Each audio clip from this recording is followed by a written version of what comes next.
Bonjour. Quand arrive un son dans nos récepteurs de radio, nous sommes aux aguets d'entendre les premières mesures d'une symphonie ou les premiers mots d'un annonceur chevronné nous annonçant les dernières nouvelles. Nous sommes loin de réaliser les difficultés qu'ont dû affronter les pionniers du son, du langage morse à la première transmission de la voix et de la musique. La radio est devenue notre indispensable appareil qui nous met en contact avec le monde. Nous ne saurions plus nous en passer.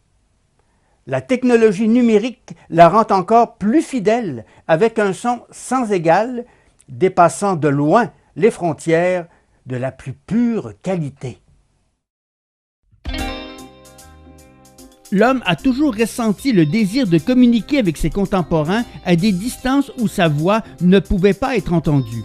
Au début, il allumait des feux au sommet des montagnes pour transmettre à des distances importantes des signaux. Le rôle était important surtout en cas d'attaque d'un pays par un ennemi. Avant la fin du 18e siècle, on a pensé à utiliser des signaux optiques pour la transmission à distance de mots et de phrases entières. Le mécanicien français Claude Chappe a inventé son fameux télégraphe. Il a installé sur les toits de nombreuses maisons situées sur une ligne droite de longues tiges verticales à bras mobiles réglables. Chaque position du bras répondait à une lettre de l'alphabet. On a pu ainsi transmettre lettre par lettre divers messages sur la ligne allant de Paris à Lille.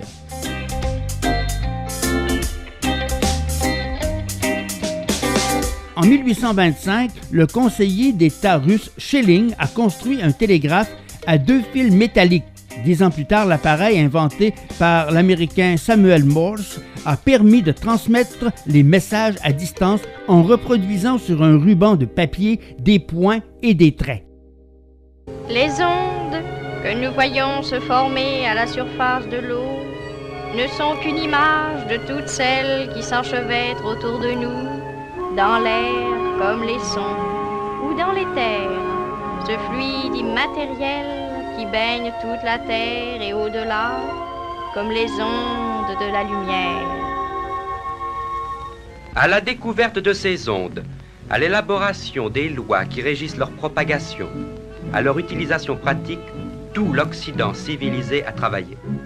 Le grand savant français Ampère est à la base de ces découvertes et de ces inventions qui bouleversent aujourd'hui le monde. En 1867, le savant anglais Maxwell a démontré qu'il devait exister des ondes identiques aux ondes lumineuses. En 1880, l'allemand Hertz révèle l'existence de ces ondes et indique un expédient pour les produire. En 1891, l'invention de Branly détermine presque toutes les bases de la TSF pratique. L'Italien Marconi, réunissant ces éléments épars, réalise le premier un dispositif réel et pratique de télégraphie sans fil. En 1899, il transmet sans fil de Douvres à Wimereux le message suivant. M. Marconi envoie à M. Branly ses respectueux compliments par le télégraphe sans fil à travers la Manche. Ce beau résultat étant dû en partie aux remarquables travaux de M. Branly.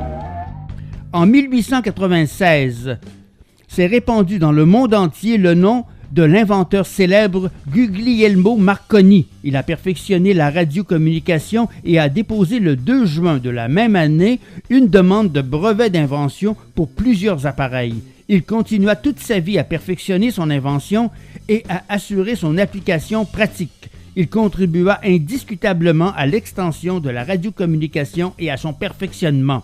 Le 10 mai 1897, il a réalisé la transmission d'un message de Lavernock à Brindown sur la distance de 15 km. Cette expérience a été réalisée avec l'aide de grands cerfs-volants portant les antennes nécessaires. Après le premier essai, l'inventeur en a effectué beaucoup d'autres et les ondes électromagnétiques franchissent désormais les plus grandes distances. Un autre inventeur qui a contribué au perfectionnement de la radiodiffusion fut le Yougoslave Nikola Tesla, l'un des électrotechniciens les plus géniaux de son époque. Parmi ses inventions figure le transformateur HT, portant encore son nom. En 1897, il a installé près de New York une station de radiodiffusion qui devait permettre la transmission de messages à la distance de 35 km, mais il a dû arrêter ses expériences faute d'argent. Le développement et les succès de la radiodiffusion ont été facilités par toute une série d'autres inventions et perfectionnements. La télégraphie sans fil de Marconi a soulevé une vague d'enthousiasme, mais sans durée car on ignorait sa valeur pratique. Marconi poursuivit ses efforts pour perfectionner son invention.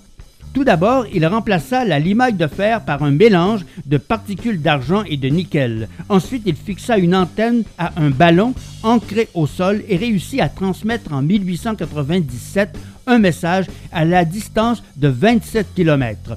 Un peu plus tard, survint un événement qui fut décisif. Le prince de Galles, Édouard, tomba malade à bord de son yacht Osborne.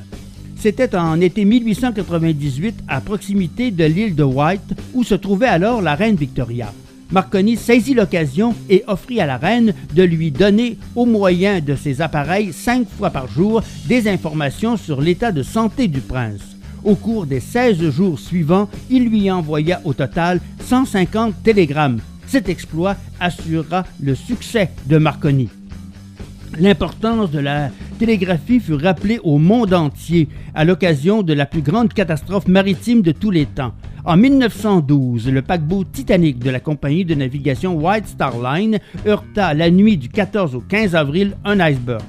Le bloc de glace perça son flanc et la cloison de sécurité et le paquebot insubmersible commença à couler. What did you see? Le Titanic était heureusement équipé d'un poste émetteur et le radiotélégraphiste Phillips envoya sans interruption dans l'éther des signaux de détresse. Les chances de succès étaient minimes, car très peu de navires étaient équipés de récepteurs radiotélégraphiques. Celui d'un bateau qui se trouvait à proximité était en panne.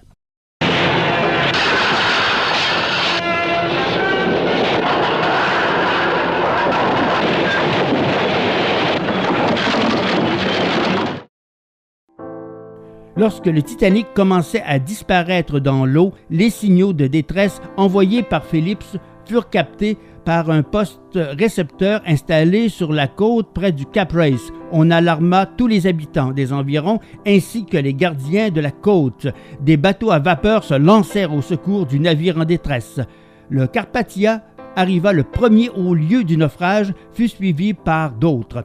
On réussit à sauver 700 passagers, mais 1500 autres, dont le télégraphiste Phillips, trouvèrent la mort dans les flots. Le monde, devant cette catastrophe tragique, se rendit compte de l'importance de la radiocommunication. Si des postes récepteurs avaient été installés sur tous les navires, on aurait pu probablement sauver la vie des 1500 autres passagers.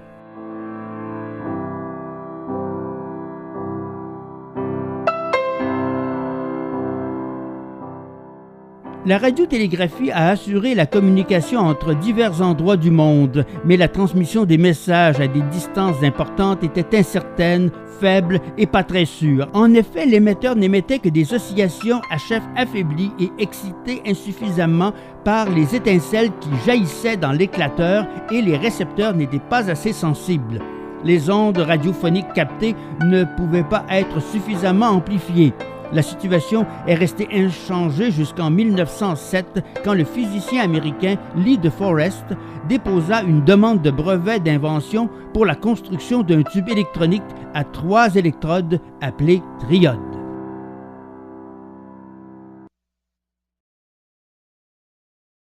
La toute première émission de radio a été réalisée par Reginald Aubrey Fessenden le 24 décembre 1906. Un concert de Noël a été transmis depuis Brant Rock, dans l'État du Massachusetts, aux États-Unis, où Fessenden lui-même jouait au violon l'hymne A Holy Night. Les auditeurs, fort étonnés, étaient des opérateurs radio sur des navires en pleine mer. Fessenden est né à Québec, au Canada, en 1866. Enfant, il entend parler d'une démonstration de téléphone par Alexander Graham Bell. À ce qu'on sait, il se demande alors si on a besoin de câbles pour transmettre la voix, puisque les ondes sonores peuvent très bien se déplacer sans ces câbles. Tout cela l'amène à s'intéresser à l'univers de la radio. En 1900, soit 6 ans exactement avant son émission de Noël, Fessenden réalise la toute première transmission de la voix humaine. Il envoie à son assistant, à quelque 1,6 km de distance, le message suivant. « Est-ce qu'il neige chez vous, monsieur Thiessen? Si c'est le cas, télégraphiez-moi pour m'en informer. » Au départ, Fessenden améliore le système d'émetteurs à étincelles inventé par Marconi pour l'envoi de signaux radio. En 1906, il crée un alternateur à haute fréquence fonctionnant dans la bande 50-90 kHz avec une puissance maximale de 300 watts environ. Cet alternateur a servi de modèle aux inventions ultérieures. À sa mort en 1932, Fessenden était titulaire de centaines de brevets. Seul Edison avait fait mieux. Après 1920, on a commencé à construire de nombreux émetteurs de radiodiffusion directement dans les villes ou dans leur proximité.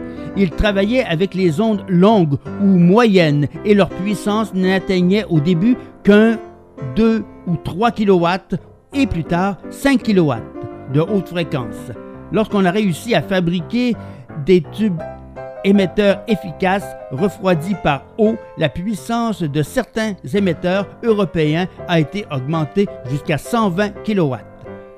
On fixa certaines mesures préventives et la puissance maximum admise par des accords internationaux pour que les émissions des stations de radiodiffusion ne puissent pas être gênées par celles d'autres émetteurs.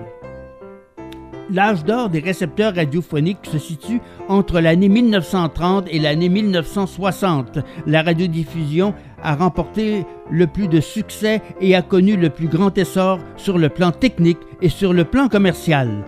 Puis elle a dû affronter la concurrence sévère de la télévision.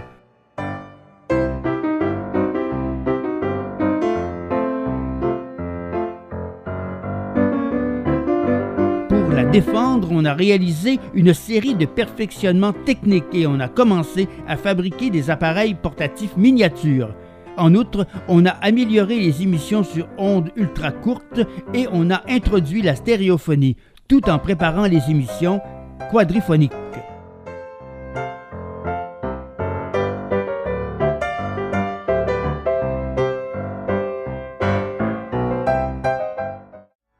La reproduction du son a été continuellement perfectionnée. La largeur de la bande des émissions radiodiffusées sur ondes longues, moyennes et exceptionnellement courtes atteint presque 4 kHz. Ceci a été largement suffisant jusqu'à l'invention des microsillons et des magnétophones modernes conçus pour des fréquences dépassant 10 kHz. La qualité de la reproduction des émissions radiodiffusées ne pouvait pas les concurrencer, les auditeurs la trouvant sans timbre naturel. La gamme des ondes ultra courtes est si riche qu'elle offre suffisamment de place à toutes les stations de radiodiffusion.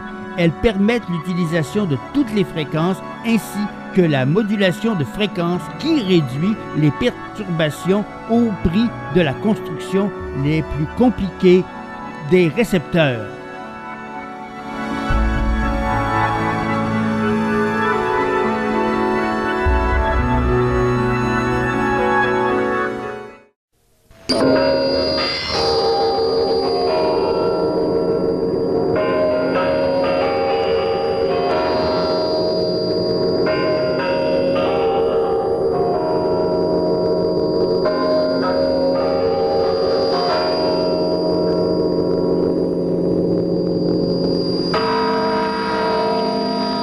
Le carillon du Kremlin de Moscou sonne minuit, 21h, temps universel. Bonsoir, mesdames, messieurs, Radio Bucarest vous remercie d'être à l'écoute de son programme. Et voici le premier volet, l'actualité politique. Ici, Radio Pékin. Ici, Radio Pékin.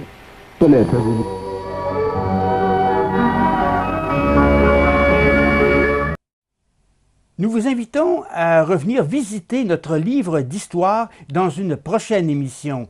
Construction célèbre ou site historique, l'homme a toujours été à l'affût d'inventions qui permirent de faire avancer la technologie moderne. Ici Carole Gagnon qui vous dit à bientôt.